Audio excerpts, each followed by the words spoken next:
দর্শক, আপনাদের সবাইকে শুভেচ্ছা, আমন্ত্রণ। রাতের বাংলাদেশের শুরুতে জানাবো শিরোনাম। নতুন করে সংঘাত সহিংসতা না ঘটলেও থমথমে পার্বত্য অঞ্চল, চলছে অবরোধ, পরিবহন ধর্মঘট। অপরাধীরা ছাড় পাবে না, সম্প্রীতি রক্ষার আহ্বান উপদেষ্টাদের। ছন্দপতনের ব্যাপারে প্রত্যেকের মুখে একটি শব্দ উচ্চারিত হয়েছে, ষড়যন্ত্র। বাইরের থেকে একটা যেন ষড়যন্ত্র করা হচ্ছে।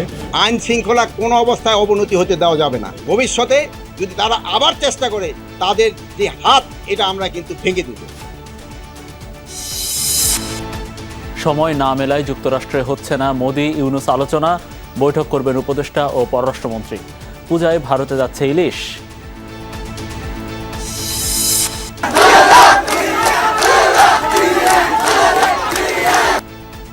সিরাজগঞ্জে বিএনপির সমাবেশে ঝড় বৃষ্টির হানা, শুধু সংস্কার নয়, বের করতে হবে রাজনৈতিক অর্থনৈতিক মুক্তির উপায়। ভার্চুয়াল বার্তায় তারেক রহমান। বাংলাদেশের মানুষের রাজনৈতিক অধিকার অর্জন যেমন আমাদেরকে করতে হবে, একইভাবে আমাদেরকে জনগণের অর্থনৈতিক যে মুক্তি, সেটির ব্যাপারেও আমাদেরকে চিন্তা করতে হবে। আদালত থেকে যেন অবিচার না হয়, আহ্বান আইন উপদেষ্টার। বিচার বিভাগের স্বাধীনতার জন্য পৃথক সচিবালয়ের প্রস্তাব প্রধান বিচারপতির। কাল থেকে ক্লাস শুরু ঢাকা বিশ্ববিদ্যালয়ে, তোফাজ্জল নিহতের ঘটনায় ৮ শিক্ষার্থী সাময়িক বহিষ্কার। চেন্নাই টেস্টে হারের শঙ্কায় বাংলাদেশ। ইনজুরি নিয়ে সাকিব আল হাসানের খেলার খবরের সমালোচনা, জানে না টিম ম্যানেজমেন্ট।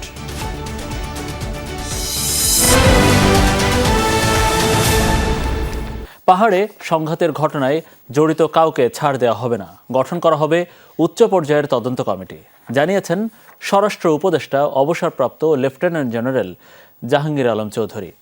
আর স্থানীয় সরকার উপদেষ্টা এএফ হাসান আরিফ বলেছেন, পাহাড়ের সম্প্রীতি নষ্টের জন্য বাইরে থেকে ষড়যন্ত্র চলছে। রাঙামাটিতে মতবিনিময় সভা শেষে একথা বলেন তারা। এদিকে 3 পার্বত্য জেলায় চলছে 72 ঘন্টার অবরোধ। একই সাথে রাঙামাটিতেও চলছে অনির্দিষ্টকালের পরিবহন ধর্মঘট। কয়েকদিন ধরেই সংঘাতে অশান্ত পার্বত্য চট্টগ্রামের খাগড়াছড়ি। রাঙামাটিতেও হয়েছে সহিংসতা, পাল্টাপাল্টি হামলা, ভাঙচুর, অগ্নিসংযোগে ক্ষতিগ্রস্ত বাড়িঘর, ব্যবসা প্রতিষ্ঠান, আতঙ্কে স্থানীয় বাসিন্দারা। 3 দিনে 4 জনের মৃত্যু ও অস্থির প্রেক্ষাপটে পার্বত্য অঞ্চল সফরে যান সরকারের 3 উপদেষ্টা সহ প্রতিনিধি দল। প্রথমে তারা রাঙামাটিতে মতবিনিময় করেন রাজনৈতিক দল ও বিশিষ্টজনদের সাথে। কয়েক ঘন্টা আলোচনা করেন তারা। পরে উপদেষ্টারা জানান, পাহাড়ের সংঘাতে জড়িত কাউকে ছাড় দেওয়া হবে না, গঠন করা হবে তদন্ত কমিটি। সবাইকে সম্প্রীতি রক্ষার আহ্বান জানান তারা। উচ্চ ক্ষমতা সম্পন্ন একটা তদন্ত কমিটি গঠন করব, এবং এটা আমাদের সহকর্মীদের সাথে আলাপ করার পর। দ্বিতীয় প্রশ্ন হলো, আইন শৃঙ্খলা কোনো অবস্থায় অবনতি হতে দেওয়া যাবে না। ভবিষ্যতে যদি তারা আবার চেষ্টা করে, তাদের যে হাত, এটা আমরা কিন্তু ভেঙে দেব। আমরা সকলেই সম্প্রীতি চাই, কিন্তু কেন জানি না কোথাও একটা ছন্দপতন হচ্ছে, এবং ছন্দপতনের ব্যাপারে প্রত্যেকের মুখে একটি শব্দ উচ্চারিত হয়েছে, ষড়যন্ত্র। যে বাইরের থেকে একটা যেন ষড়যন্ত্র করা হচ্ছে। দুপুরের পর রাঙামাটি থেকে মতবিনিময়ের উদ্দেশ্যে খাগড়াছড়ি রওনা দেন তারা। এদিকে হামলার প্রতিবাদে যুম্ম ছাত্র জনতার ব্যানারে 3 পার্বত্য জেলায় সকাল থেকে শুরু হয় 72 ঘন্টার অবরোধ। কর্মসূচির সমর্থনে খাগড়াছড়ির দীঘিনালা সড়কে বিক্ষিপ্তভাবে পিকেটিং হয়েছে। এছাড়া গাড়ি পোড়ানোর প্রতিবাদে রাঙামাটিতে অনির্দিষ্টকালের পরিবহন ধর্মঘটে নামে শ্রমিকরা। এতে ছাড়েনি দূরপাল্লার গণপরিবহন, বিপাকে যাত্রীরা, আটকা পড়েন পর্যটকরাও। ওদের কারণে আমরা গাড়ির কষ্ট হয়ে আছে, গাড়ি চলতেছে না, বৃষ্টি সব ভেঙে ফেলছে। আমাদের খাগড়াছড়ি সাথে কাউন্টার থেকে এখন পর্যন্ত কোনো গাড়ি ছেড়ে যায় নাই। যদি প্রশাসনের সর্বোচ্চ নিরাপত্তা প্রদান করে, আমরা গাড়ি চাইতে ইচ্ছুক আছি। কাউন্টারে যাইতেছি বলতেছে ওনারা যে সাজেক যাইব না। পার্বত্য অঞ্চলে জোরদার আছে নিরাপত্তা ব্যবস্থা। জনমনের স্বস্তি ফেরাতে কাজ করছে শান্তি সম্প্রীতি কমিটি। ওবায়দুর রহমান, যমুনা নিউজ। পাহাড়ি এলাকায় বহুমুখী ষড়যন্ত্র চলছে, দেশকে অশান্ত করতে ষড়যন্ত্র। সকালে ফেনীর আন্ধারমানিকে বন্যা দুর্গত এলাকা পরিদর্শনে গিয়ে একথা বলেছেন তথ্য প্রযুক্তি উপদেষ্টা নাহিদ ইসলাম। তিনি জানিয়েছেন, পার্বত্য চট্টগ্রামে সরকারিভাবে ইন্টারনেট বন্ধ করা হয়নি, একটি মহল তা নিয়ে অপপ্রচার চালাচ্ছে। খাগড়াছড়ি রাঙামাটির ঘটনা রাষ্ট্র সর্বোচ্চ গুরুত্ব দিয়ে দেখছে। নাহিদ ইসলাম বলেন, ফেনীর বন্যা পরবর্তী পুনর্বাসন কার্যক্রম চলমান রয়েছে। বন্যায় গৃহহীনদের ঘর দেয়ারও প্রতিশ্রুতি দেন উপদেষ্টা। পার্বত্য চট্টগ্রাম বা কোথাও সরকারিভাবে ইন্টারনেট বন্ধ করা হয়নি এবং বন্ধ করার প্রশ্নই আসে না। সেখানে বিচ্ছিন্নভাবে কয়েকটা জায়গায় কিছু সমস্যা হয়েছিল, সাময়িকভাবে কিছু জায়গায় কিছু বন্ধ ছিল এবং সেটাকে খুবই ফুলিয়ে ফেপে বলা হচ্ছে যে ইন্টারনেট বন্ধ হয়েছিল। এরকম কোনো নির্দেশনা হয় না এবং এরকম কোনো ঘটনাও ঘটে নাই। খাগড়াছড়ি ও রাঙামাটিতে হামলার প্রতিবাদ করেছে সমতলের বিভিন্ন ক্ষুদ্র নৃগোষ্ঠীর ছাত্র যুবসহ সাধারণ জনতা। জাতিসংঘের অধীনে এই ঘটনার তদন্ত করে তা জনসম্মুখে প্রকাশ সহ ৬ দফা দাবি জানিয়েছেন প্রতিবাদকারীরা। ঢাকা বিশ্ববিদ্যালয়ের রাজু ভাস্কর্যে বিক্ষুব্ধ ক্ষুদ্র নৃগোষ্ঠীর ছাত্র জনতার সমাবেশ। এতে বক্তারা খাগড়াছড়ি ও রাঙামাটির ঘটনার নিন্দা জানান। দাবি করেন এটি স্বাভাবিক ঘটনা নয়, রয়েছে ষড়যন্ত্র। সেটা বিচ্ছিন্ন ঘটনা নয়, সেটা পরিকল্পিত হত্যাকাণ্ড। বন্ধুরা আমার, যদি পরিকল্পিত হত্যাকাণ্ড না হতো তাহলে দিঘিনালায় যে ঘটনা ঘটেছিল সেই জ্বর, সেই আগুন, সেই রাঙামাটিতে গিয়ে ছড়াতো না। এই পাহাড়কে আবারও অশান্ত করার চেষ্টা করা হচ্ছে, পায়তারা করা হচ্ছে। আমরা চাই এটা যাতে বন্ধ হয়। ৩ পার্বত্য জেলার মানুষের জানমালের নিরাপত্তা চান তারা। একই সঙ্গে নিহতদের পরিবারকে যথাযথ ক্ষতিপূরণ এবং আহতদের সুচিকিৎসা সহ দোষীদের দৃষ্টান্তমূলক শাস্তির দাবি করেন বক্তারা। তাদের সাথে বসে সেখানে যে পাহাড়ে যে অশান্ত হয়েছে সেই পরিবেশটাকে শান্ত করার জন্য যে পদক্ষেপগুলো নেওয়া দরকার সেগুলো দ্রুত পদক্ষেপ গ্রহণ করুক। পার্বত্য চট্টগ্রামে যে অগ্নিসংযোগ হয়েছে, হত্যা হয়েছে, সেটার নিরপেক্ষ বিচার এবং ন্যায় বিচার প্রাপ্তির ক্ষেত্রে আপনি অগ্রণী ভূমিকা রাখবেন। একই সাথে পার্বত্য সমস্যার রাজনৈতিক সমাধান নিশ্চিত করতে আগামী ৬ মাসের মধ্যে পার্বত্য চট্টগ্রাম চুক্তির পূর্ণ বাস্তবায়নের দাবিও জানানো হয় সমাবেশ থেকে। পাহাড়ের যে শান্তি চুক্তি, সেই শান্তি চুক্তি বাস্তবায়িত না হওয়ার কারণেই মূলত এই ঘটনাগুলো ঘটছে। পরে বিক্ষোভ মিছিল করেন সমাবেশে অংশ নেয়া শিক্ষার্থীরা। মিছিলটি শাহবাগ জাতীয় জাদুঘর ঘুরে শেষ হয় টিএসসিতে। আখলাকুস সাফা, যমুনা নিউজ, ঢাকা। অন্তর্বর্তী সরকারকে বেকায়দায় ফেলতে পার্বত্য অঞ্চলে সংঘাতের মতো ঘটনা ঘটছে বলে মন্তব্য করেছেন বিএনপি মহাসচিব মির্জা ফখরুল ইসলাম আলমগীর। এজন্য সরকারকে রাজনৈতিক দলগুলোর সঙ্গে পরামর্শের আহ্বান জানিয়েছেন তিনি। বলেছেন, এই সরকার দীর্ঘ সময় ক্ষমতা ধরে রাখার চেষ্টা করলে তা হবে বড় ভুল। দ্রুততম সময়ে নির্বাচিত সরকারের কাছে দায়িত্ব ছেড়ে দেওয়ারও আহ্বান জানান মির্জা ফখরুল। বুধবার থেকেই অস্থিরতা তৈরি হয় পার্বত্য চট্টগ্রামের খাগড়াছড়িতে। একদিন পর তা রাঙামাটিতেও ছড়িয়েছে। বিএনপি মহাসচিব বলছেন, এগুলো কোনো বিচ্ছিন্ন ঘটনা নয়। অন্তর্বর্তী সরকারকে বেকায়দায় ফেলতেই সুযোগ নিচ্ছে একটি পক্ষ। পার্বত্য চট্টগ্রামের ঘটনাটাকে আমি কোনো বিচ্ছিন্ন ঘটনা মনে করি। শূন্যতার সুযোগ নেওয়া, ভারতবর্ষে মণিপুরের যে বিদ্রোহ, সবগুলোকে যদি আপনি আনেন, ভেরি সিগনিফিক্যান্ট, নিঃসন্দেহে একটা part of destabilising the ruling government. যে সুফল আমরা অর্জন করেছি, সুফলটাকে নস্যাৎ করা। সবচেয়ে বড় কথা হচ্ছে যে একটা বিরাজনীতিকরণের প্রক্রিয়াকে শুরু করার চেষ্টা করা। দলের চেয়ারপারসনের কার্যালয়ে মহাসচিব বলেন, আওয়ামী লীগ শান্তি চুক্তি করলেও সমস্যার সমাধান করেনি। এখনকার ঘটনায় সরকারকে দ্রুত সিদ্ধান্ত ও পদক্ষেপ নিতে পরামর্শ দেন তিনি। বলেন, অভিজ্ঞতা ও রাজনৈতিক ঘাটতি কমাতে দলগুলোর সাথে পরামর্শ করতে পারেন তারা। আওয়ামী লীগ গভর্নমেন্ট এত কথা বলেছে, চুক্তি করেছে, কিন্তু তারাও কিন্তু সেই প্রবলেমটা সলভ করেনি। কিন্তু যারা দায়িত্বে আছেন, দ্য ব্যুরোক্রেটস মেইনলি, তাদের কিন্তু একটা দায়িত্ব হচ্ছে গভর্নমেন্টকে প্রপারলি অ্যাডভাইস করা। এদের অভিজ্ঞতার অভাব আছে রাজনৈতিক প্রবলেমগুলোকে হ্যান্ডেল করার। তাদের ডিসিশন নিতে দিলেই হচ্ছে। মেইন পলিটিক্যাল পার্টিগুলোর সঙ্গে তাদেরকে কথা বলতে হবে। আমরা তো বলে এসেছি যে আমাদেরকে ডাকেন, কথাটা তো কথাই বলেন আমাদের সঙ্গে। অন্তর্বর্তী সরকারের ওপর আস্থার কথা আবারও জানান মির্জা ফখরুল। বলেন, বিরাজনীতিকরণ দেশের জন্য ভালো হবে না। এটা কখনোই আপনার কাজে দেবে না, এবং যেমন অতীতেরটাও দেয়নি, এবারও দিবে না। And that will be dangerous for the country, for the nation. ওটা আরেকটা আপনার সমস্যা তৈরি হবে বড় রকমের। সংবিধান পরিবর্তন করতে হলে আগে বুঝতে হবে মানুষ কি চায়। সংস্কার তো করবেন মানুষের, দেশের প্রতিষ্ঠানগুলো, তাই না? তো সেই প্রতিষ্ঠানগুলোকে মানুষ কিভাবে দেখতে চায়, সেইগুলোর জন্য তো আপনার উচিত ছিল, আমি যেটা মনে করি, যে আগে রাজনীতিবিদদের সঙ্গে কথা বলা। এখন ওনাদের প্রস্তাব যে আগে ওরা সংস্কার তৈরি করবে, হ্যাঁ, প্রস্তাব নিয়ে তারপর তারা পলিটিক্যাল পার্টিগুলোর সঙ্গে কথা বলবে, তারপরে আবার করবে। That will take a long time. এটা একটা আছে। দুটো হচ্ছে যে আপনি প্রথমেই কিন্তু জনগণ থেকে বিচ্ছিন্ন হচ্ছেন। সাবেক প্রধানমন্ত্রী শেখ হাসিনার ফোনালাপ অস্থিরতা সৃষ্টি করছে উল্লেখ করে মির্জা ফখরুল বলেন, তাকে দেশে ফিরে হত্যাকাণ্ডের বিচারের মুখোমুখি হতে হবে। উনি যদি সত্যিকার অর্থেই রাজনীতিবিদ হন, ওনার উচিত হবে নিজে এসে আপনার এখানে ফেস করা এই সমস্ত জিনিসগুলোকে।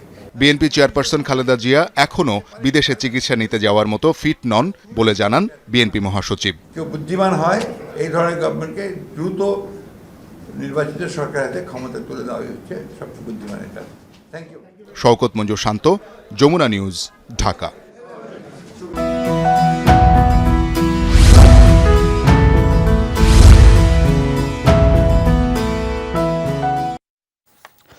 জাতিসংঘ অধিবেশন চলাকালে ভারতের প্রধানমন্ত্রী নরেন্দ্র মোদীর সাথে সাক্ষাৎ হচ্ছে না প্রধান উপদেষ্টা ডক্টর মোহাম্মদ ইউনূসের। তবে নেদারল্যান্ডস, পাকিস্তান ও নেপাল সরকার প্রধান, জাতিসংঘ মহাসচিব ও মার্কিন পররাষ্ট্রমন্ত্রীর সাথে সাইডলাইনে বৈঠক করবেন সরকার প্রধান। ব্রিফিংয়ে পররাষ্ট্র উপদেষ্টা জানিয়েছেন, ঢাকা দিল্লি সম্পর্কের যে টানাপোড়েন তা দূর করতে চায় বাংলাদেশ, তবে তা ন্যায্যতা ও সমমর্যাদার ভিত্তিতে হতে হবে। পার্বত্য চট্টগ্রামে চলমান সংকটে অন্য কোনো দেশের ইন্ধনের তথ্য এখন নেই দাবি করে এটাকে অভ্যন্তরীণ ইস্যু হিসেবে দেখার কথা বলেন পররাষ্ট্র উপদেষ্টা। অন্তর্বর্তীকালীন সরকারের প্রধান উপদেষ্টা হিসেবে দায়িত্ব নেয়ার পর প্রথম সফর ডক্টর মোহাম্মদ ইউনূসের। 23 সেপ্টেম্বর জাতিসংঘ সাধারণ পরিষদে যোগ দিতে নিউ ইয়র্ক যাচ্ছেন তিনি। নিরাপত্তা ও গণমাধ্যম কর্মী সহ প্রতিনিধি দলে থাকছেন 57 জন। ব্যয় সংকোচন ও অপচয় কমাতেই ছোট টিম বলে জানান পররাষ্ট্র উপদেষ্টা। এমনকি সফর সঙ্গীর তালিকায় নেই খোদ পররাষ্ট্র সচিব ও জাতিসংঘ উইংয়ের মহাপরিচালকও। সাম্প্রতিক বছরগুলোর মতো এবার বাংলাদেশ থেকে শতাধিক সদস্যের প্রতিনিধি দল চার্টার বিমানে নিউ ইয়র্ক সফর করবেন না। 27 সেপ্টেম্বর সাধারণ পরিষদে বক্তৃতা করবেন ডক্টর ইউনূস। সেখানে প্রাধান্য পাবে জুলাই বিপ্লবের প্রেক্ষাপট, রোহিঙ্গা সংকটের টেকসই সমাধান ও বিশ্বব্যাপী শান্তি প্রতিষ্ঠা। এই সফরটার গুরুত্ব প্রধানত এই যে আমাদের এখানে একটি বড় রাজনৈতিক পরিবর্তন হয়েছে, সে সম্বন্ধে যাতে কারো কোনো মনে দ্বিধা সংকোচ না থাকে, আমার বিশ্বাস নাই তেমন। শনিবার পর্যন্ত সাইডলাইনে বেশ কিছু বৈঠক চূড়ান্ত হয়েছে প্রধান উপদেষ্টার। এর বাইরে যুক্তরাষ্ট্রসহ বিভিন্ন দেশের পররাষ্ট্রমন্ত্রীও সাক্ষাৎ করবেন ডক্টর ইউনূসের সাথে।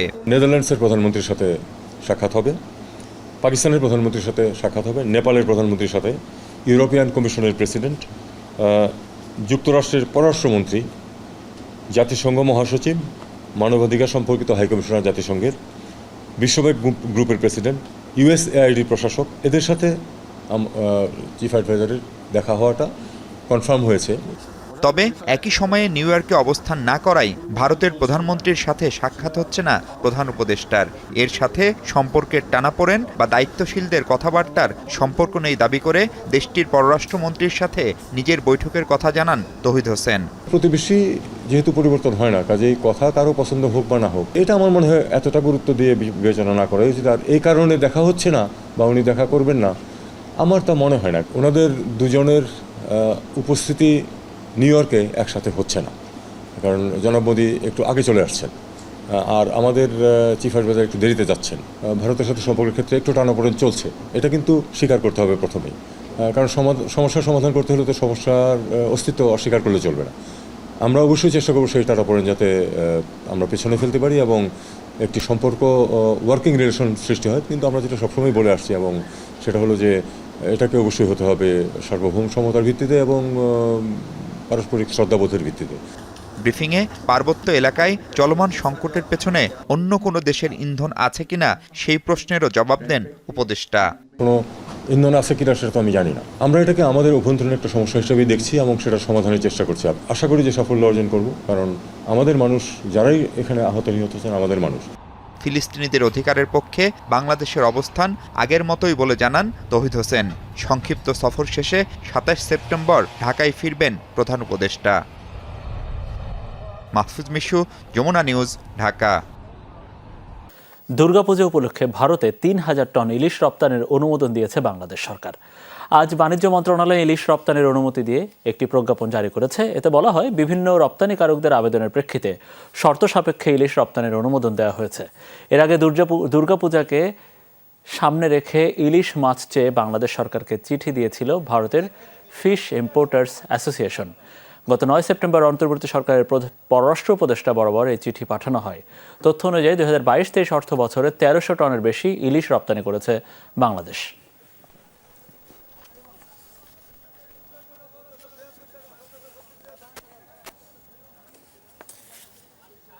দেশকে এগিয়ে নিয়ে জনগণের ভাগ্য পরিবর্তন করতে হলে শুধু সংস্কার প্রস্তাবে থেমে থাকলে হবে না, আদায় করতে হবে রাজনৈতিক অধিকারও। সিরাজগঞ্জের জনসভায় মন্তব্য করেছেন বিএনপির ভারপ্রাপ্ত চেয়ারম্যান তারেক রহমান। বলেছেন, যতদিন মানুষের ভোটের অধিকার নিশ্চিত না হবে ততদিন আন্দোলন চালিয়ে যাবে বিএনপি। বিস্তারিত জানাচ্ছেন শরীফুল ইসলাম খান। যমুনার তীরঘেঁষা বিস্তৃত জনপদ সিরাজগঞ্জের বেলকুচি, চৌহালি আর এনায়েতপুর থানা জুড়েই বিএনপি নেতাকর্মীদের সরব উপস্থিতি। প্রচণ্ড রোদ আর ভ্যাপসা গরম উপেক্ষা করে কেউ এসেছেন নদীপথে, কেউ বা সড়ক পথে। জনাব তারেক রহমান আমাদের মাঝে, তিনি আজকে সরাসরি আমাদের সাথে কথা বলবেন। আমরা এসেছি, আমি আইসি মনে করেন জিয়া রহমানের আমলটা ভোট দেই বা তারেক জিয়ার দেখার জন্য আমি আইসি। আমাদের প্রত্যাশা হলো একটি নিরপেক্ষ নির্বাচন। গণতান্ত্রিক সংগ্রামে হতাহতদের পরিবারকে আর্থিক সহায়তা দিতে সিরাজগঞ্জ 5 সংসদীয় আসনে বিএনপির এই সমাবেশ। শেখ হাসিনা সরকার পতনের পর থেকে ধারাবাহিকভাবেই জেলায় জেলায় এমন কর্মসূচি পালন করছে দলটি। এই সমাবেশে উপস্থিত নেতাকর্মীরা বলছেন, ছাত্র জনতার বিপ্লবের মধ্য দিয়ে শেখ হাসিনার সরকারের পতন হলেও পট পরিবর্তনের পেছনে অর্থাৎ পরিপ্রেক্ষিত রচনায় বিএনপি নেতাকর্মীদের অনেক বড় ভূমিকা ছিল। সে কারণে সবাই মিলে ঐক্যবদ্ধভাবে থাকতে হবে এবং একটা গণতান্ত্রিক প্রক্রিয়াকে এগিয়ে নিতে সবার সহযোগিতা চেয়েছেন মাঠ পর্যায়ের নেতা কর্মী সমর্থকরা। বিকেল 4টার কিছু পর অনলাইনে যুক্ত হন অনুষ্ঠানের প্রধান অতিথি বিএনপির ভারপ্রাপ্ত চেয়ারম্যান তারেক রহমান। একে একে বক্তব্য দেন কেন্দ্রীয় নেতারা। যে বিএনপিকে নির্বাচনে না নিয়ে এসে শেখ হাসিনা ভুল করেছে। কিন্তু হঠাৎ করেই কালো মেঘে ছেয়ে যায় পুরো আকাশ, শুরু হয় দমকা হাওয়া। 4:30 থেকে মুষলধারে বৃষ্টি চলে প্রায় ঘণ্টাখানেক। দিক বিদিক ছোটেন বিএনপি কর্মী সমর্থকরা। এরপর আবারও মাঠে জড়ো হন বিএনপি নেতাকর্মীরা। বক্তব্য রাখেন দলের ভারপ্রাপ্ত চেয়ারম্যান। আমরা মানুষের যে অধিকার, ভোটের যে অধিকার, যেই অধিকারকে পুনঃপ্রতিষ্ঠিত করতে চাই আমরা। কারণ একজন রাজনৈতিক কর্মী হিসাবে, একটি রাজনৈতিক দল হিসাবে আমরা বিশ্বাস করি, যখন দেশে জনগণের কাছে জবাবদিহিমূলক, জনগণের সামনে জবাবদিহিমূলক একটি ব্যবস্থা থাকবে, তখনই যারা সরকার পরিচালনা করবে তারা জনগণের কথা চিন্তা করবে। জনগণের মুক্তির জন্য প্রস্তাবিত সংস্কারের পাশাপাশি রাজনৈতিক অধিকার নিশ্চিত করা জরুরি বলে মনে করেন ভারপ্রাপ্ত চেয়ারম্যান তারেক রহমান। শুধুমাত্র আমরা যে সকল সংস্কার প্রস্তাব করেছি সেই সকল সংস্কার প্রস্তাবেই থেমে থাকলে চলবে না। আমাদেরকে সেই সাথে বাংলাদেশের মানুষের রাজনৈতিক অধিকার যে অর্জন, সেই অধিকার অর্জন যেমন আমাদেরকে করতে হবে, একইভাবে আমাদেরকে জনগণের অর্থনৈতিক যে মুক্তি সেটির ব্যাপারেও আমাদেরকে চিন্তা করতে হবে। অঙ্গীকার করেন, সুষ্ঠু ভোটে ক্ষমতায় এলে জনগণের কল্যাণে সবসময় নিবেদিত থাকবে বিএনপি। শরীফুল ইসলাম খান, যমুনা নিউজ, সিরাজগঞ্জ। ঢাকা বিশ্ববিদ্যালয়ের আবাসিক হলে গণপিটুনিতে তোফাজ্জল হত্যার ঘটনায় অভিযুক্ত 8 শিক্ষার্থীকে সাময়িক বহিষ্কারের কথা জানিয়েছেন প্রক্টর অধ্যাপক সাইফুদ্দিন আহমেদ। তবে এখনই ছাত্র রাজনীতি নিষিদ্ধের চূড়ান্ত সিদ্ধান্ত হয়নি বলেও জানান তিনি। এদিকে বিশ্ববিদ্যালয়ে এভাবে মানুষ হত্যার ঘটনায় ক্ষোভ জানিয়েছেন শিক্ষকরা। তোফাজ্জল হত্যার দায় শিক্ষকদেরও নিতে হবে বলেও জানিয়েছেন বিক্ষুব্ধরা। বুধবার রাতে ঢাকা বিশ্ববিদ্যালয়ের ফজলুল হক মুসলিম হলে ভবঘুরে তোফাজ্জল হোসেন ঢুকে পড়েন। এ সময় তাকে কয়েক দফা মারধর করে হলের শিক্ষার্থীরা। ঢাকা মেডিকেল কলেজ হাসপাতালে নেওয়া হলে চিকিৎসকরা তাকে মৃত ঘোষণা করেন। এই ঘটনায় শাহবাগ থানায় মামলা করেছে বিশ্ববিদ্যালয় কর্তৃপক্ষ। গ্রেফতার করা হয়েছে 6 শিক্ষার্থীকে, যারা 164 ধারায় স্বীকারোক্তিমূলক জবানবন্দি দিয়েছে শুক্রবার। তোফাজ্জল মৃত্যুর ঘটনায় সামাজিক যোগাযোগ মাধ্যমে ওঠে নিন্দার ঝড়। অনেকেই ঢাকা বিশ্ববিদ্যালয়ের শিক্ষার্থী হিসেবে লজ্জিত বলে পোস্ট দেন। বিশ্ববিদ্যালয়ের শিক্ষকরাও ক্ষোভে ফুঁসে ওঠেন। শিক্ষক নেটওয়ার্কের ব্যানারে হয় প্রতিবাদ সমাবেশ। তোফাজ্জল হত্যার দায় বিশ্ববিদ্যালয় প্রশাসন ও হলের হাউস টিউটররা এড়াতে পারেন না বলেও জানান তারা। এখানে শিক্ষকদের দায় আমরা কি করে এড়াবো? কি করে আমরা এড়াচ্ছি, এবং যেহেতু আমরা এড়াচ্ছি সুতরাং এই বিষয়টা সবার সামনে আসা প্রয়োজন, যেটা এড়ানোর মতো কোনো স্লিপ না। কিন্তু মনোবিজ্ঞান হিসাবে আমি যেটা বুঝেছি, এই মানুষগুলো যারা এই কাজটা করেছে তারা চরমভাবে অসুস্থ, মানসিকভাবে অসুস্থ। শনিবার অভিযুক্ত ৮ শিক্ষার্থীকে সাময়িকভাবে বহিষ্কার করেছে বিশ্ববিদ্যালয় কর্তৃপক্ষ। প্রক্টর জানান, ফজলুল হক হলে নতুন প্রভোস্ট নিয়োগ দেওয়া হয়েছে। ঢাকা বিশ্ববিদ্যালয় হল প্রশাসন তার আসন বাতিল করার পদক্ষেপ নিয়েছে। ঢাকা বিশ্ববিদ্যালয় কর্তৃপক্ষ ঠিক আজকে সকালবেলায় ওই ৮ জনকে সাময়িক বহিষ্কারের আদেশ জারি করেছে। এখনই ছাত্র রাজনীতি নিষিদ্ধের চূড়ান্ত সিদ্ধান্ত হয়নি বলেও জানান প্রক্টর। আলোচনা চলমান আছে, এই আলোচনার উপর ভিত্তি করেই আমরা একটা চূড়ান্ত সিদ্ধান্ত নিব। তবে বৃহত্তর শিক্ষার্থী সমাজ ওই আগের অবস্থায় ফিরে দিতে চান না। মানে এখনো রাজনীতি নিষিদ্ধের আমরা আনুষ্ঠানিকভাবে কোনো সিদ্ধান্ত বিশ্ববিদ্যালয় দেয়নি, আলোচনা পর্যায়ে আছে। সোমবার থেকে ক্লাস শুরু হবে বলেও জানান প্রক্টর। রাবি সিদ্দিকী, যমুনা নিউজ, ঢাকা। বিগত বছরগুলোয় বিচার বিভাগের উপর নগ্ন হস্তক্ষেপ করা হয়েছে জানিয়েছেন প্রধান বিচারপতি সৈয়দ রেফাত আহমেদ। তাই বিচার বিভাগের স্বাধীনতার জন্য পৃথক সচিবালয় গঠনের প্রস্তাব শিগগিরই আইন মন্ত্রণালয়ে পাঠানো হবে বলেও জানিয়েছেন তিনি। এছাড়া সুপ্রিম কোর্টে বিচারক নিয়োগের নীতিমালা করার কথাও জানান প্রধান বিচারপতি। বিচার বিভাগ থেকে যেন আর কোনো অবিচার না হয় সেটা নিশ্চিত করার আহ্বান জানিয়েছেন আইন উপদেষ্টা। অধস্তন আদালতের বিচারকদের উদ্দেশ্যে বিচার বিভাগের রোডম্যাপ তুলে ধরার আয়োজন ছিল সুপ্রিম কোর্টের মূল ভবনের ইনার গার্ডেনে। সকালে আয়োজিত এই সভায় বিচার বিভাগ থেকে দুর্নীতি দূর করার প্রত্যয় জানান অ্যাটর্নি জেনারেল। শুদ্ধি অভিযানের মাধ্যমে বিচার বিভাগের সকল স্তর থেকে দুর্নীতি নির্মূল করা সংশ্লিষ্ট কর্তৃপক্ষের নৈতিক দায়িত্ব এবং বড় চ্যালেঞ্জ বলে আমি বিশ্বাস করি। সভায় বিচার বিভাগ সংস্কারে বেশ কিছু প্রস্তাবনা তুলে ধরেন প্রধান বিচারপতি। বিগত বছরগুলোতে বিচার বিভাগের উপর নগ্ন হস্তক্ষেপ করা হয়েছে, তাই নতুন এই বাংলাদেশে আমরা এমন একটি বিচার বিভাগ গড়তে চাই যেটি বিচার বিভাগ এবং সততা ও অধিকার বোধের নিশ্চয়তার একটি নিরাপদ দুর্গে পরিণত হবে। প্রধান বিচারপতি জানান, সুপ্রিম কোর্টে বিচারক নিয়োগের নীতিমালাও করা হবে।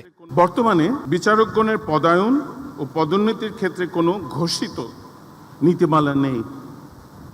ফলে পদায়ন ও পদোন্নতির ক্ষেত্রে অনেক সময় বিচারকগণ বৈষম্যের শিকার হয়েছেন। আমি এই বিষয়টি একটি যথোপযুক্ত নীতিমালা দ্রুত প্রণয়ন করব। আইন উপদেষ্টা বলেন, বিচার বিভাগ ব্যবহার করে মানুষকে হয়রানি করার সংস্কৃতি থেকে বের হয়ে আসতে হবে।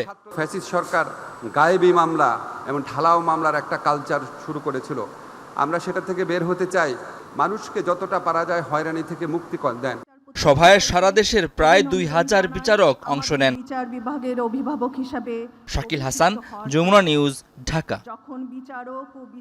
আওয়ামী লীগ সরকার রাষ্ট্রীয় প্রতিষ্ঠানগুলোর যে দলীয়করণ করেছিল তার প্রভাব এখনও আছে। তাই যতই সংস্কার করা হোক না কেন সঠিক বাস্তবায়ন নিয়ে শঙ্কা জানিয়েছেন উপদেষ্টা রেজওয়ানা হাসান। এদিকে বিভক্তির রাজনীতি পরিহারের পরামর্শ দিয়েছেন ডক্টর বদিউল আলম মজুমদার। রাজনৈতিক দলগুলোকে আস্থায় রেখে সংস্কারের রোডম্যাপে ঘোষণা এবং দ্রুত নির্বাচনের আহ্বান জানিয়েছেন রাজনৈতিক দলগুলো। অন্তর্বর্তীকালীন সরকারের ছাত্র জনতার গণ অভ্যুত্থানে নতুন বাংলাদেশ। অন্তর্বর্তীকালীন সরকার গঠনের পর শুরু হয়েছে রাষ্ট্র সংস্কারে নতুন স্বপ্ন বাস্তবায়নের প্রক্রিয়া। কিন্তু সরকারের কার্যক্রম নিয়ে রাজনৈতিক দলগুলোর মধ্যে চলছে নানা আলোচনা সমালোচনা। স্বৈরাচারের আমলা দিয়ে বিপ্লবী সরকার চলতে পারে না। এরই প্রেক্ষিতে দুঃসময়ের কণ্ঠস্বর, স্বপ্ন ও বাস্তবতা শীর্ষক সংলাপের আয়োজন করে সেন্টার ফর গভর্নেন্স স্টাডির CGS। গত 15 বছরে বিগত সরকারের নির্যাতনের শিকার ব্যক্তি, রাজনৈতিক নেতারা ভবিষ্যৎ বাংলাদেশকে কিভাবে দেখতে চায় মতামত তুলে ধরেন। রাজনীতি যে টাকা আয়ের পথ বলেন, গণ অভ্যুত্থানের পেছনে ছিল 15 বছরের জমে থাকা জনক্ষোভ। কিন্তু গঠিত অন্তর্বর্তীকালীন সরকারের সাথে জনসম্পৃক্ততা নেই। তাই সংস্কার কার্যক্রম দ্রুত ও জাতীয় ঐক্যমত্যের ভিত্তিতে করার পরামর্শ দেন বিভিন্ন দলের নেতারা। কোন পুলিশের জার্সি চেঞ্জ হবে না, পুলিশের লোগো চেঞ্জ হবে, স্টেডিয়ামের নাম পরিবর্তন হবে, এগুলি মুখ্য ব্যাপার না। মুখ্য ব্যাপার যেটা, সেই সংস্কারের এখন পর্যন্ত আমরা রোডম্যাপ পাইনি, আমরা জানি না। এমন মানুষ সরকারে থাকা উচিত যাদের সাথে মানুষের কানেক্টিভিটি আছে। Either that could be politician, সমাজে গ্রহণযোগ্য, সবগুলো পক্ষ যাতে এই গণতান্ত্রিক ঐক্যমত্যের মধ্যে থাকে, না হলে আমরা বিপদের মধ্যে, ঝুঁকির মধ্যে পড়ব। এখনো ফ্যাসিস্টের দোসর শক্তি, তার দেশি বিদেশি সমস্ত সমর্থকরা তারা সক্রিয় আছে। প্রাতিষ্ঠানিক দলীয়করণের কারণে সংস্কার করলেও সেটার সঠিক বাস্তবায়ন নিয়ে সন্দিহান খোদ উপদেষ্টা সৈয়দা রিজওয়ানা হাসান। বলেন, ফ্যাসিস্টদের অনুচররা সব জায়গায় আছে, এজন্য সবাইকে ঐক্যবদ্ধ থাকার আহ্বান জানান তিনি। সমাজের প্রতিটা জায়গায় যখন ফ্যাসিজমের দোসররা একেবারে গ্রথিত অবস্থায় আছে, সেখানে ওভারনাইট সবকিছু টান দিয়ে চেঞ্জ করে দেওয়াটা সম্ভব না। সংস্কার হলো, সংস্কার প্রস্তাব পাশ হলো, আমরা সকলে একমত হলাম। এটা বাস্তবায়ন করবে কারা? যে লোকগুলো বাস্তবায়ন করবে তারা তো প্রায় সকলেই রয়ে যাচ্ছে। বিভক্তির রাজনীতি শুরু হলে সুশাসন প্রতিষ্ঠার যে সুযোগ এসেছে তা ব্যর্থ হবে মনে করেন বদুল আলম মজুমদার। আন্দোলনের সফলতা ধরে রাখতে গণমাধ্যম, সুশীল সমাজ সহ সবাইকে দায়িত্ব পালনের আহ্বান জানিয়েছেন তিনি। টেনে নামানোর যে প্রচেষ্টা, এই প্রচেষ্টার থেকে যদি উঠতে না পারি, তাহলে কিন্তু আমাদের এই সম্ভাবনাও কিন্তু বাস্তবে রূপায়িত হবে না। ক্ষমতা যাতে অপব্যবহার না হয় তার জন্য নজরদারিত্বের কাঠামো থাকতে হবে। অন্তর্বর্তী সরকারকে সংস্কার কার্যক্রমে অগ্রাধিকার ঠিক করে দ্রুত নির্বাচন দেওয়ার আহ্বান জানিয়েছেন আলোচকরা। লাভলি বিথি, যমুনা নিউজ, ঢাকা। দেশে যে সংকট চলছে তা রাজনৈতিক, এটা আইন দ্বারা সমাধান সম্ভব নয় বলে মনে করেন চিন্তাবিদ ও কলামিস্ট ফরহাদ মজহার। দুপুরে পুরানা পল্টনে এক অনুষ্ঠানে তিনি বলেন, দেশের সংকটের পাশাপাশি আছে দেশ বিরোধী ষড়যন্ত্র, তাই সবার সাথে আলোচনা করে সমস্যা সমাধানের পরামর্শ এই রাজনৈতিক বিশ্লেষকের। রাজধানীর পুরনো পল্টনে ইআরএফ মিলনায়তনে ছাত্র বিপ্লবে শিক্ষা ব্যবস্থা ও রাষ্ট্র সংস্কারে করণীয় শীর্ষক এই আলোচনা সভার আয়োজন করা হয়। আলোচনায় অংশ নেন বিভিন্ন শ্রেণী পেশার মানুষ। আমি নিজ পার্টির মধ্যে আমরা আলোচনা করেছি। বক্তারা বলেন, রাষ্ট্রের যৌক্তিক সংস্কারের পাশাপাশি শিক্ষা ব্যবস্থাও ঢেলে সাজানো প্রয়োজন, অন্যথায় বিচার বহির্ভূত হত্যাকাণ্ড বন্ধ হবে না। বাংলাদেশের কোনো প্রতিষ্ঠান এখানে কার্যকর নয়। বাংলাদেশের প্রত্যেকটা প্রতিষ্ঠান যেন স্বনির্ভর হয়ে ওঠে, প্রত্যেকটা প্রতিষ্ঠান যেন প্রতিষ্ঠান হিসেবে গড়ে ওঠে, বাংলাদেশ রাষ্ট্রটিতে যেন পুনর্গঠিত হয়, সেটাই আমাদের চাওয়া। যখন আপনি আইনি বৈধতা দেন ক্রস ফায়ারের, তার জায়গাটা কিন্তু সমাজের মধ্যে ছড়িয়ে যায়, কিন্তু এর বিরুদ্ধে আমাদের কথা বলতে হবে, এটাকে নিন্দাবাদ দিতে হবে। এই ধরনের মব জাস্টিস, এটাকে বলে অক্সিমরন, ইংরেজি শব্দ।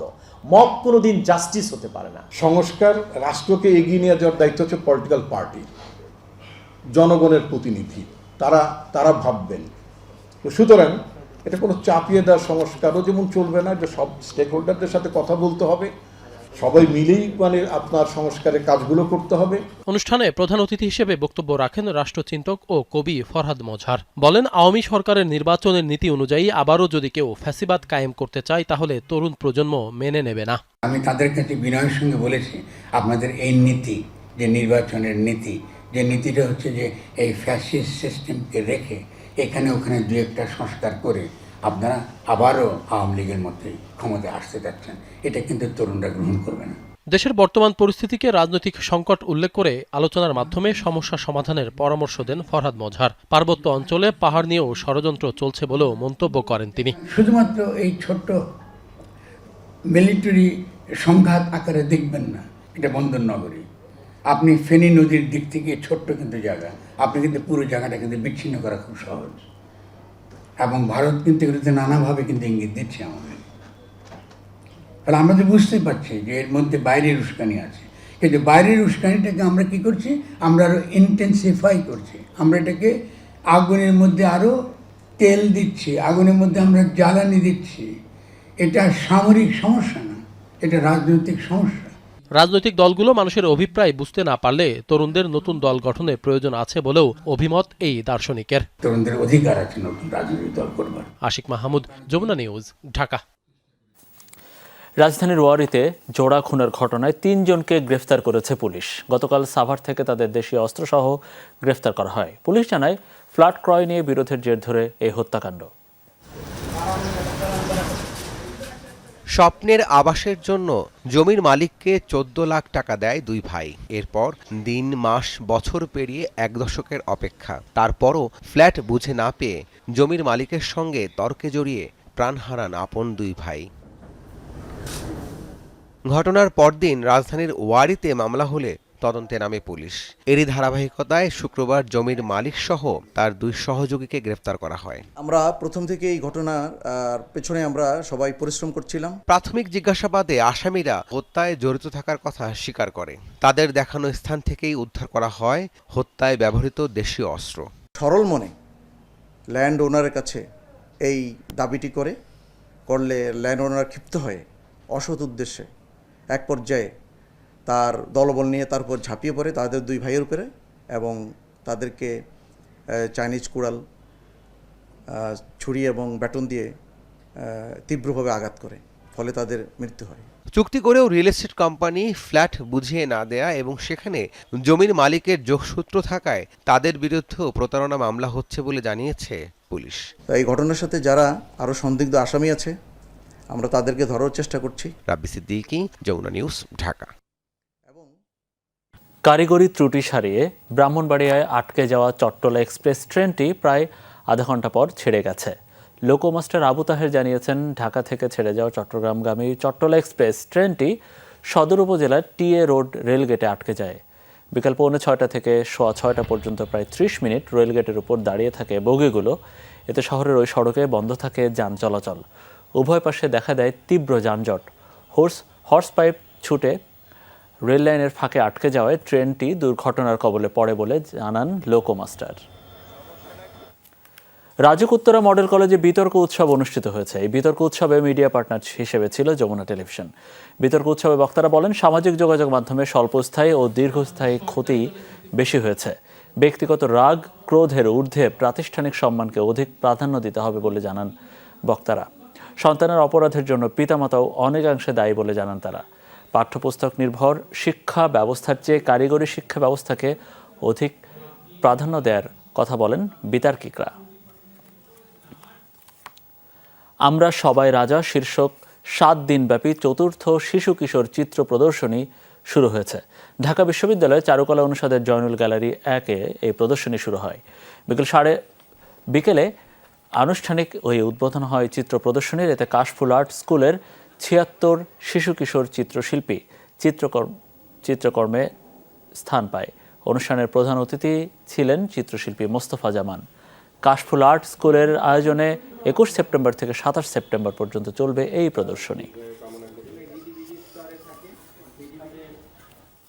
কি হয়েছে সাকিব আল হাসানের? ধারাভাষ্যকার মুরলী কার্তিকের দাবি, সাকিব তাকে জানিয়েছেন তার বাঁ হাতের স্পিন ফিঙ্গারে অস্ত্রোপচার করা হয়েছে, বোলিং অনুভূতিও পাচ্ছেন না। এর প্রেক্ষিতে তামিম ইকবাল প্রশ্ন তুলেছেন, সাকিবের ইনজুরি খবর টিম ম্যানেজমেন্ট কি আগে থেকেই জানতো কিনা। এদিকে বিসিবির মেডিকেল টিমের দাবি, সার্জারি তো দূরের কথা, সাকিবের আঙ্গুলের যে কোনো ইনজুরি আছে সেটাই তারা জানেন না। সর্বাঙ্গে ব্যথা, ঔষধ দিব কোথা? সাকিব আল হাসানের হয়েছে সেই দশা। একই চোখের সমস্যায় সাকিব নাস্তানাবুদ। হেড পজিশন ঠিক রাখতে জার্সির সাথে বাঁধা ফিতা মুখ দিয়ে কামড়ে ব্যাট করেন। এখন আবার শোনা যাচ্ছে আঙুলের চোটে পড়েছেন। ধারাভাষ্যকার মুরালী কার্তিকের দাবি, সাকিব তাকে জানিয়েছেন তার বাঁ হাতের স্পিনিং ফিঙ্গারে অস্ত্রোপচার করা হয়েছে। তার বাঁ হাতের স্পিনিং ফিঙ্গারে একটা অস্ত্রোপচার হয়েছে, সেটি এখন ফুলে গেছে, শক্ত হয়ে আছে। ওই আঙুলে সে বলের অনুভূতিটাও পাচ্ছে না। স্পিনার হিসেবে বলের অনুভূতিটা দরকার। এছাড়া তার কাঁধেও অস্বস্তি আছে। কার্তিকের দাবির পেছনে প্রশ্ন জুড়ে দিয়েছেন আরেক কমেন্টেটর তামিম ইকবাল। বাংলাদেশের সাবেক অধিনায়কের প্রশ্ন, সাকিবের এই ইনজুরি কি হুট করে নাকি আগে থেকেই? মুরালী কার্তিক বলে গেছে, আঙুলের সমস্যার কারণে সাকিব বল গ্রিপ করতে পারছে না। যদি তাই হয় তাহলে বাংলাদেশ 4 জন ফ্রন্টলাইন বোলার নিয়ে খেলছে। টিম ম্যানেজমেন্টের অবশ্যই জানানো উচিত তারা এই ইনজুরির কথাটা আগে থেকেই জানতো কিনা। বিসিবির মেডিকেল টিমের সাথে কথা বলে জানা গেছে, সার্জারি তো দূরের কথা, সাকিবের আঙুলের যে কোনো ইনজুরি আছে সেটাই তারা জানেন না। শেষবার সাকিবের আঙুলে সার্জারি হয়েছিল সেই এশিয়া কাপে 2018-তে, সেটাও স্পিনিং ফিঙ্গার ছিল না। 2023 বিশ্বকাপে শ্রীলঙ্কার সাথে বাঁ হাতের আঙুলের ইনজুরিতে পড়েছিলেন বটে, সেক্ষেত্রে কোনো অস্ত্রোপচারেরই প্রয়োজন পড়েনি। অর্থাৎ নিকট অতীতে কোনো সার্জারি সাকিবকে করাতে হয়নি। চেন্নাই টেস্টের 5 দিন আগেই কাউন্টিতে 2 ইনিংস মিলিয়ে সাকিব করেছেন 65 ওভার। মেডিকেল টিমের দাবি, ইনজুরি যদি থাকতোই কখনোই এত ওভার বল করা সম্ভব হতো না, এমনকি সেক্ষেত্রে স্যারেও পিসিবির মেডিকেল টিমকে অবহিত করত। আফনান পিয়াল, যমুনা স্পোর্টস। দর্শক, এই ছিল আমাদের রাতের বাংলাদেশের আয়োজনে। এতক্ষণ আমাদের সাথে থাকার জন্য আপনাদের সবাইকে অনেক অনেক ধন্যবাদ।